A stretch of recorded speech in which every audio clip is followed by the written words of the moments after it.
Thank you very much. We have some very exciting news today. We have numerous fronts are being covered. Before we do that, will give me certain proclamations. We'll sign them, and you'll hear a little bit about them. Will, please? Yes, sir.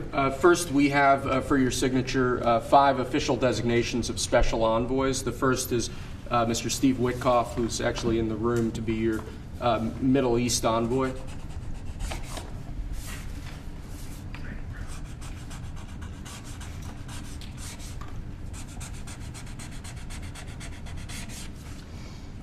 Where is Steve? Steve Witkoff, everybody. He's done a great job in the Middle East. Really great. But we'll see how it all turns out. It's complex, but I think he's going to do very well. Next, we have Mauricio Claver-Carron to be your special envoy to Latin America, sir. Okay. Good man.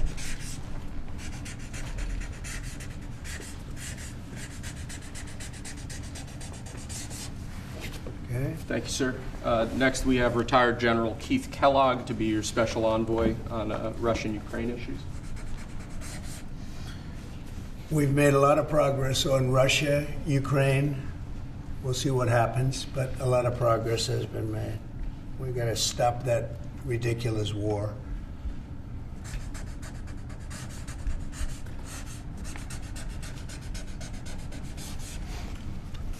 Okay. Thank you, sir. Next, we have designation of Rick Grinnell, to be your envoy for special missions. I sent him to California to turn on the water. We turned it on. It was not easy because we had to go through a lot of environmentalists that are causing a lot of problems, and we have billions of gallons of water. It was on 3 days ago. You probably saw. It should have gotten a lot of press, but it didn't get much. All we're doing is giving Los Angeles and the entire state of California virtually unlimited water, which they could have done 5 years ago, which I told them they should do, but the environmentalists stopped them. And we opened it, and we did it regardless of the state. And now the state seems to be very happy. I spoke with Gavin Newsom, and he's very happy. I almost called him by the other name, didn't I? My little nickname for him. But I think they're all happy. They have a lot of water in California. Too bad we didn't have it about 2 months ago, right? Mr. President, that was, by the way, that was a big move. We have, I don't know if you saw the pictures that were released of the water pouring down from the Pacific Northwest and Canada and lots of other places. And it's a pretty amazing sight. Mr. President, Rick Grinnell had a big Friday trip as well. He had a very big Friday trip. You're right. We'll talk about that. He's a good man, Rick. Lastly, sir, we have a designation of Mark Burnett as your special envoy to the United Kingdom. You know Mark Burnett is? I figure he should be good. He certainly had done a great job. A friend of mine and very talented guy. We have very talented people working for us. I'll hold that one up because Mark gets so much television. We'll hold it up, right? He'll be thrilled to see it. He's going to do a good job. Thank you, sir. Next, your administration has smashed records for appointing large numbers of highly qualified, capable people at all levels of the federal government. These are 28 sub-cabinet level officials being appointed to a number of different departments and agencies. Some of them are quite important positions like departmental general counsels, but these are people who have been pre-vetted and have received your approval previously. Very good.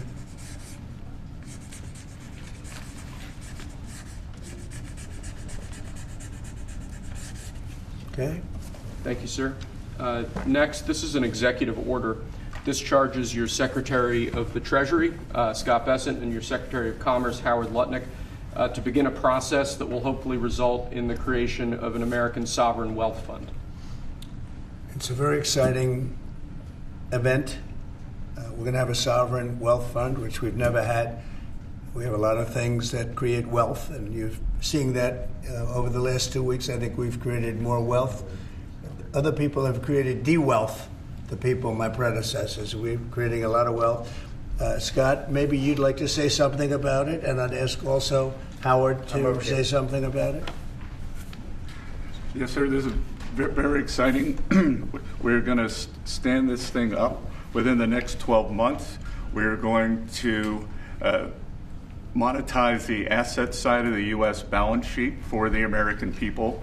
We're going to put the assets to work, and I think it's going to be very exciting. We're going to study best practices that's done around the world. It'll be a combination of liquid assets, assets that we have in this country as we work to bring them out for the American people. The extraordinary size and scale of the U.S. government and the business it does with companies should create value for American citizens. If we are going to buy 2 billion COVID vaccines, maybe we should have some warrants and some equity in these companies and have that grow for the help of the American people. So I bring all these things together. I think Scott and I will create an amazing sovereign wealth fund for you, sir. So other countries have sovereign wealth funds, and they're much smaller countries, and they're not the United States. We have tremendous potential in this country, tremendous. You're seeing that, what's happened just in a short period of time. And as an example, TikTok, we're going to be doing something perhaps with TikTok, and perhaps not. If we make the right deal, we'll do it, otherwise we won't.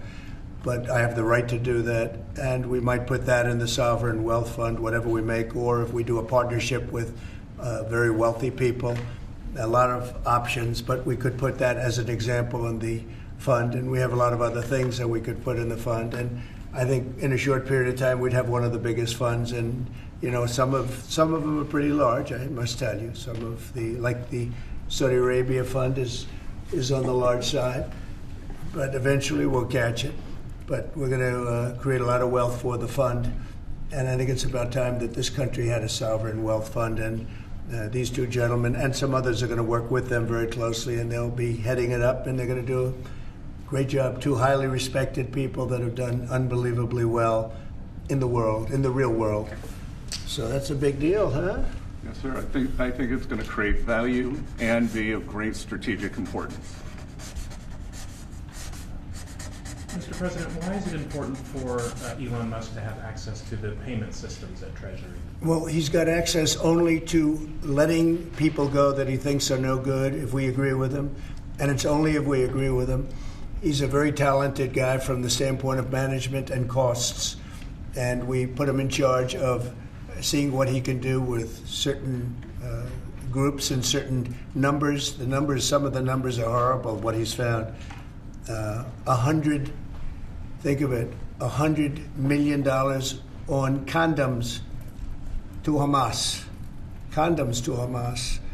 and many other things that are frankly even more ridiculous. And they're finding tremendous waste, really waste more than anything else, I think you could say. Probably fraud and abuse can be added to it, the more standard waste, fraud, and abuse. But they're finding tremendous amounts of really bad things, bad spending. You've been writing about some of it, frankly, and some of the things that they've been doing is just terrible. Elon can't do and won't do anything without our approval, and we'll give him the approval where appropriate. Where not appropriate, we won't. But he reports in, and it's something that he feels very strongly about, and I'm impressed because he's running, obviously, a big company. It has nothing to do if there's a conflict that we won't let him get near it. But he does have a good natural instinct. He's got a team of very talented people. We're trying to shrink government, and he can probably shrink it as well as anybody else, if not better. Where we think there's a conflict or there's a problem, we won't let him go near it. But he has some very good ideas, and we have a lot of very other talented people also. We're bringing in the most talented people in the world. By the way, we just unrelated, but we have two of the most talented people in the world, the legendary Rupert Murdoch and Larry Ellison. So they are two legends in business, publishing, and probably every other. Rupert is Larry pretty much in a class by himself, right? I mean, although you may have a couple of bucks more, I don't know, but Rupert is in a class by himself. He's an amazing guy, and Larry is Larry. Larry's one of the most serious players anywhere in the world. So it's an honor to have you. This has nothing to do with you people, but they're here and I thought it would be appropriate. I'm sure you didn't recognize them. They're all going crazy. They say, what are they doing here? Thank you, sir. Mr. President, on the tariffs, is there any chance that Canada or China could also get out of the tariffs after you struck a deal with Mexico? Well, nobody's out with Mexico. We had a great talk with Mexico, and we had President Sheinbaum is a woman. I like her very much, and we've had good relationships, but we have to stop fentanyl from coming in, whether I like somebody or not, and we have to stop the illegal aliens from coming in. I think we've lost 200,000 people on average a year for many years, much higher than the 100,000, could be even closer to 300,000. And they've agreed to put in 10,000 soldiers permanently, like forever, 10,000 soldiers at their side of the border and stop fentanyl and illegal aliens from coming into our country. They have a big incentive to do. Other than that, we've agreed to talk and consider various other things. We haven't agreed on tariffs yet, and maybe we will, maybe we won't. But we have a very good relationship. I also spoke with Prime Minister Trudeau of Canada, and we had a good talk in the morning, but I did ask him a couple of questions, like, banks aren't allowed to do business in Canada. Canada is very tough. Canada is very, we're not treated well by Canada, and we have to be treated well. Banks are not, as an example, allowed. Did you know that American banks are not allowed to do business in Canada? Can you believe that? And that's one of many things, and we talked about it, and I think we'll win most of the subjects. But for some reason, a lot of things have been very unfair with Canada. I noticed that in the first term. You deal with people, and after a while you begin to realize, like you learn that Larry Ellison's very tough to do business with, okay?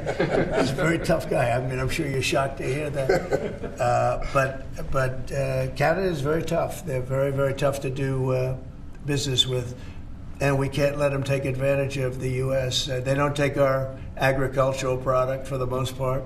They don't take our cars. They make cars, but they basically don't take our cars. And, we don't need, and look, I think we're going to have another good conversation today. We're actually speaking at 3 o'clock again.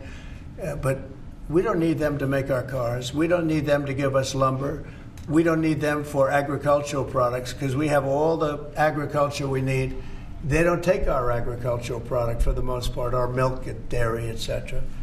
A little bit they do, but not much. We take theirs. And as far as cars are concerned, they took in a big percentage, almost 19% of the market.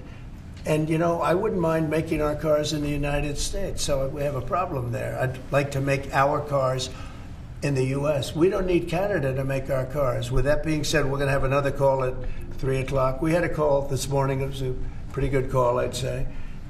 So the call with Mexico went very well in the sense that they're very strong now on the border. They're going to put soldiers there. So, actually, they're best military soldiers, and they're going to be at the border, 10,000. That's a lot of soldiers. And they want to protect it also. They don't want people running through Mexico, coming through Mexico to come into our country. So they're going to do that. And then we're going to talk about other things over the next 30 days, we're going to have Scott, Howard, and Marco Rubio, Secretary of State, lead the delegation, and we're going to have a big negotiation with Mexico. I'll be involved too, and President Sheinbaum will be involved to see whether or not we can work something out on the tariffs. What about China, sir? China will be speaking to China probably over the next 24 hours. On fentanyl in China, President Trump. We don't want fentanyl coming into our country. Now, we had another big thing, speaking of China. China's involved with the Panama Canal. They won't be for long, and that's the way it has to be. Marco just got back, as you know. He's in the process of coming back. I guess he's almost back by now. And he had a very long conversation with the leader of Panama, the respected man, and some others, the entire leadership group. And we're trying to work a deal on the Panama Canal. The Panama Canal was given foolishly years ago it shouldn't have been happened, years ago to Panama, like Jimmy Carter and the group. We lost 38,000 people building the Panama Canal, like one of the great wonders of the world. It's the biggest job we've ever built, the biggest project we've ever built in this country, dollar-wise and every other way. 38,000 people died, Americans, all men, just about, laborers and construction people. They went to Panama. The mosquito got them. Between mosquito and snakes, we lost 38,000 people. It was the most expensive project ever built by the United States. The biggest, most expensive project we ever built 110 years ago. If you bring it up to now, it would have been the equivalent of $2 trillion. The most expensive we ever built, and we gave it away for $1, okay? We gave it away essentially for nothing. And we either want it back, or we're going to get something very strong, or we're going to take it back. And China will be dealt with. And we didn't give that to China. We gave it to Panama. We shouldn't have given it to Panama. But Panama, as you know, has violated the agreement, totally violated the agreement. So that's in the process right now. But they did have a very good meeting with the head of Panama. In addition to tariffs on China, could you say your current thinking about whether China should be forced to pay reparations both for fentanyl deaths and the million COVID? No, I haven't talked about that, but they do have tariffs. Honestly, nobody, the amount of money that was lost and most importantly the lives lost because of COVID is not something that anybody could ever even imagine. It's probably $60 trillion, and all the countries in the world don't have $60 trillion. The amount of death and the amount of destruction and the amount of money lost is probably $60 trillion. I had it figured by people about 3 months ago. It just said, figure it out. Nobody knows what the real number is, but it's almost an infinite number. The damage done, no, but I have not discussed that. What I have discussed is we'll have some good meetings with China. We have meetings planned, and we'll see what happens. But that was just an opening salvo. If we can't make a deal with China, then the tariffs will be very, very substantial. Okay, I'm going to sign this one. Sir, this is, you've obviously made making America healthy again a key priority of this administration. A key component of that is obviously heart health. This is a ceremonial proclamation declaring the month of February to be National Heart Month. Okay. I hear we're doing very well with nominations. We'll see, but it looks like we're doing very well with nominations. Mr. President, have you been involved with calling senators who had some concerns about Tulsi Gabbard or Yes. RFK? Yeah, I've gotten great response. They want to do what's right, and we've had a good response. I think we'll do well. We have great people like this.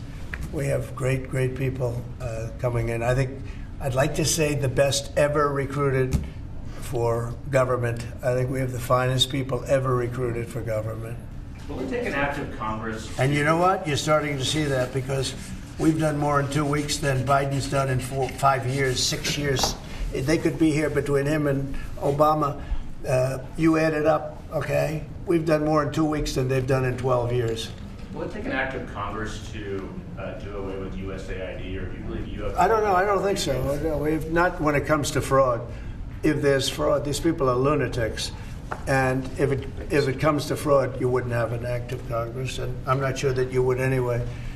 But we just want to do the right thing. It's something that should have been done a long time ago. It went crazy during the Biden administration. They went totally crazy what they were doing, and the money they were giving to people that shouldn't be getting it, and to agencies and others that shouldn't be getting it. It was a shame. So they're tremendous fraud. But we'll be doing a report. We'll be giving you that report at the appropriate time. You know, in the first term, though, USAID was something that you liked in some respects. I love the concept of it. Had some programs. Sure. I love the concept, but they turn out to be radical left lunatics. And the concept of it is good, but it's all about the people. Mr. President, you said you also want to impose tariffs on the EU. What kind of tariffs are you thinking about? Well, we have massive deficits with the European Union, massive, like $350 billion, if you can believe it. They don't take our farm product.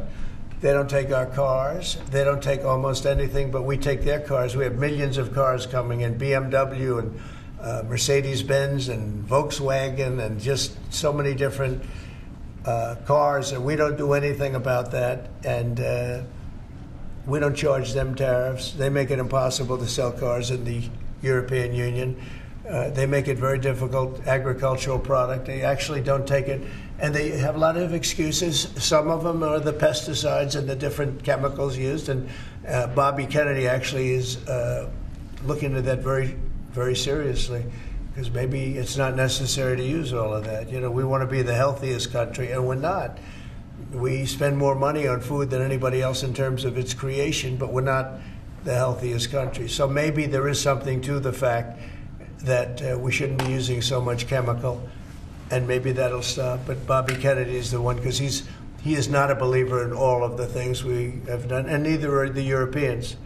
So we'll see what happens. But they use it as an excuse not to buy our product. And I asked a couple of the leaders, I don't want to use names, but how many Chevrolets or Fords do you see in the middle of Munich? And the answer is none, because they don't take any cars. They don't take anything. So the European has abused the United States for years, and they can't do that. And they want to make a deal. Let me tell you, in all cases, they all want to make deals. There's nobody that doesn't want to make deals. They've been abusers, and they want to make deals. So we'll see about that. But we'll have, I think, some very fair. All we want is a fair deal. And, you know, there's a word, reciprocal. I'd go right now, reciprocal tariffs on everybody. Because many of the countries that you feel so horrible about, the way they're being treated by Trump, you're saying, oh, President Trump is so terrible to them. Well, they charge us tariffs. European Union has a VAT tax, which is through the roof, okay? It's a similar thing, similar to a tariff. It's a VAT. And they have it, and it's numbers like you wouldn't believe. And Canada, I told you about the banks, and I told you they charge us. And people don't say that. They don't like to say it.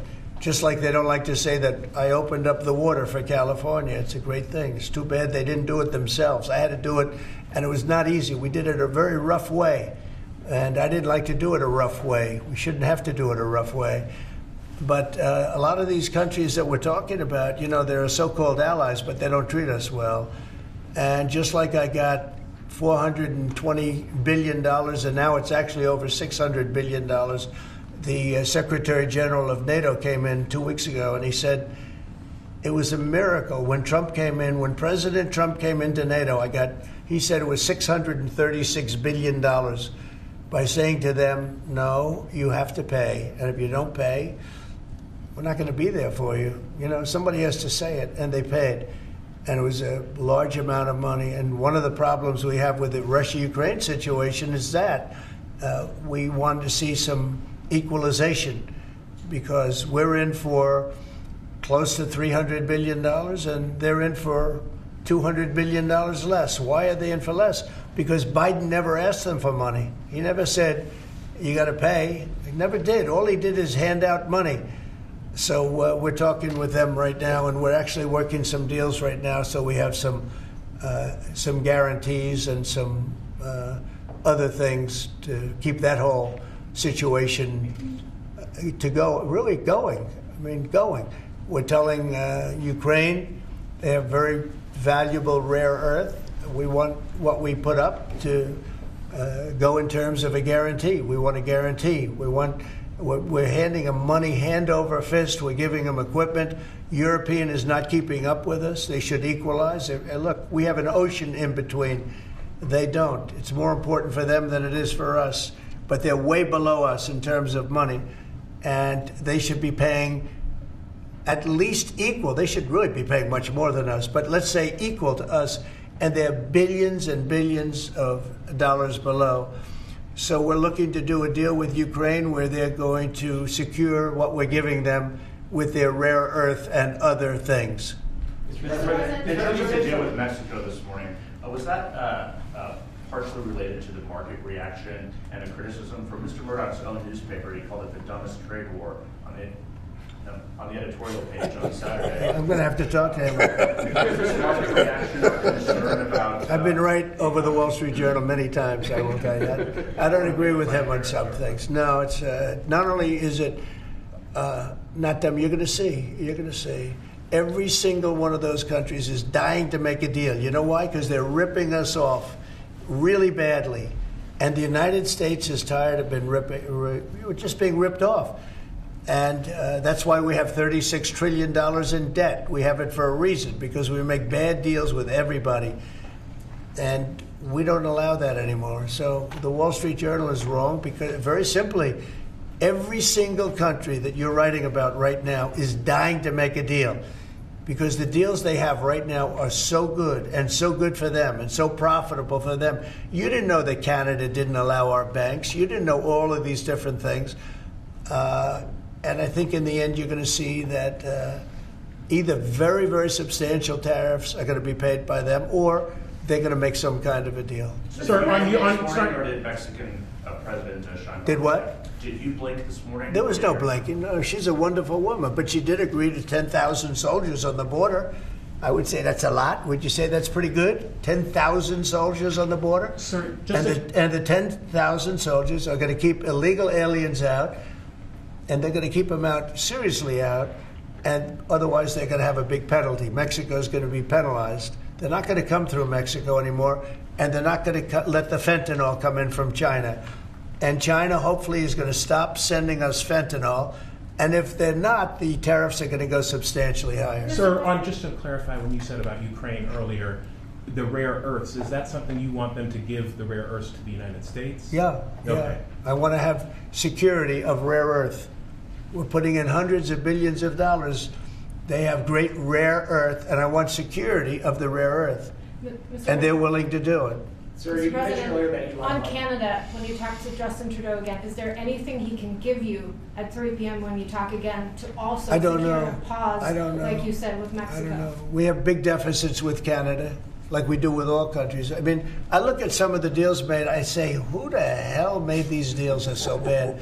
But with Canada, I have a talk with him, and you maybe know or maybe not. We're going to meet again or talk again at 3 o'clock, right after my next meeting, and we'll see what happens. I can't tell you what's going to happen. You mentioned that he could agree to change your mind on the tariffs? Well, we can always, look, what I'd like to see, Canada become our 51st state.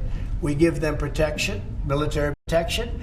We don't need them to build our cars. I'd rather see Detroit or South Carolina or any one of our, Tennessee, any one of our states build the cars. They could do it very easily. We don't need them for the cars. We don't need them for lumber. We don't need them for anything. We don't need them for energy. We have more energy than they do. We don't need them for energy.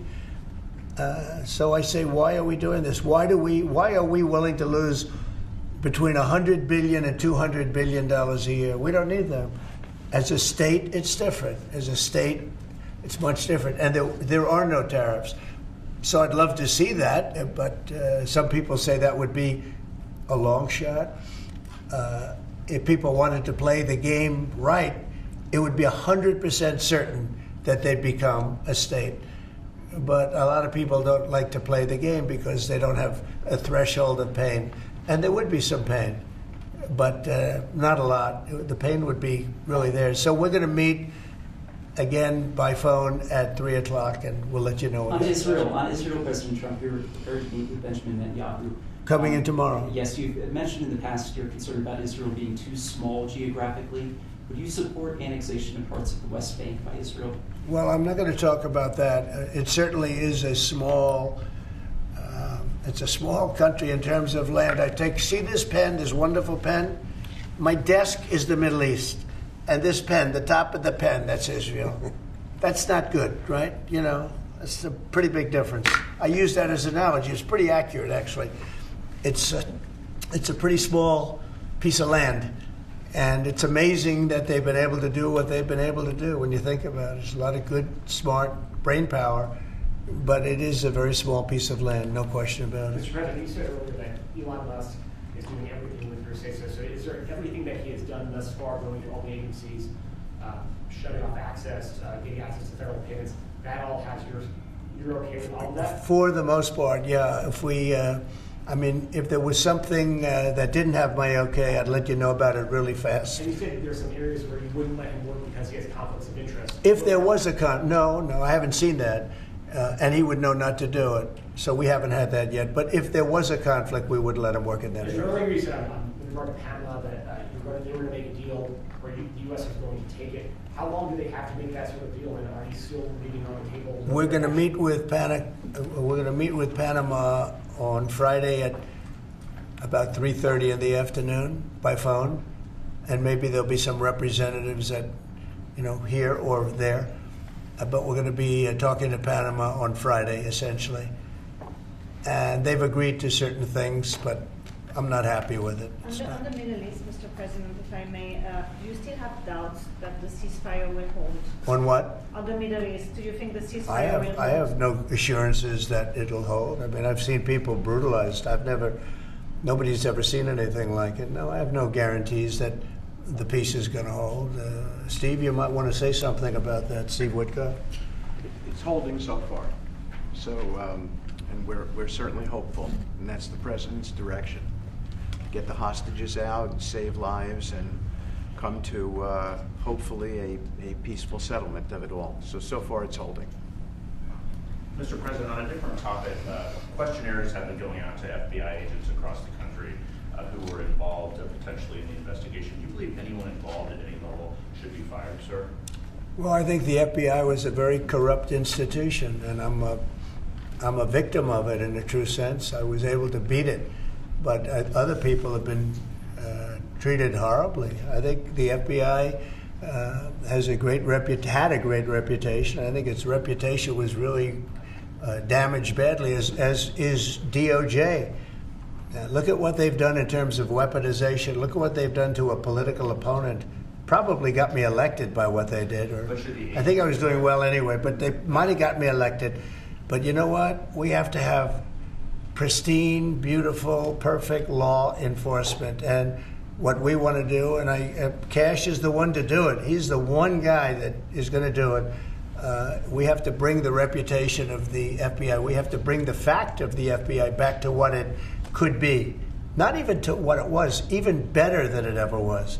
Because who would have thought that the FBI could have been corrupted like they were corrupted? Who would have thought that would have happened? Who would have thought they would have been used to go after, political opponents, essentially, but me being the number one, and so many other things beyond that. And they've been hurt very badly, and we'll see what happens. But Cash is the one to do it, and I hear he's doing very well. Cash will straighten it out. We have great confidence that we can make the FBI great again. Okay, one or two more and we'll be done. Tulsi Gabbard's nomination is... Say it? Tulsi Gabbard. Yeah, I think Tulsi's going to be doing okay. I'm not sure. I can't guarantee anything, but she's liked by so many people, especially people in the military and law enforcement. She has a little bit of trouble with some senators over her thoughts on Edward Snowden. I know Snowden, you've mentioned in the past you're thinking about pardoning him. Are you still, and what do you think about that? No, I don't talk about it right now. I just, people feel very differently. Some people think he should be pardoned, and some people think it would be a terrible thing to do. But I don't get involved in that. Mr. President, what are you discussing with Mr. Murdoch and Mr. Ellison? Just respect. I have great respect for Rupert Murdoch. I disagree with him a lot of times with the Wall Street Journal, but that's all right. We've disagreed before, and I'm sure they didn't have any idea what they were talking about, because already you see what's happening. Look at Colombia. Look at what happened with that. Everybody said that with Colombia it was going to be a disaster. In 1 hour, everything was settled. You know why? Tariffs. Without tariffs, they wouldn't have been the same way. They would not have treated me the way they treated me, which was extremely nicely. And I don't want to use countries, I don't want to use names, but tariffs are very powerful, both economically and in getting everything else you want. Tariffs for us, nobody can compete with us because we're the pot of gold. But if we don't keep winning and keep doing well, we won't be the pot of gold, and then tariffs won't be so good for us. But when you're the pot of gold, the tariffs are very good. They're very powerful, and they're going to make our country very rich again. Thank you very much, everybody. Thank you, guys. I don't know. Thank you, guys. How is the market doing? Thank you, guys. Thank you, guys. Thank you, guys. I did? I don't know. I don't think about it.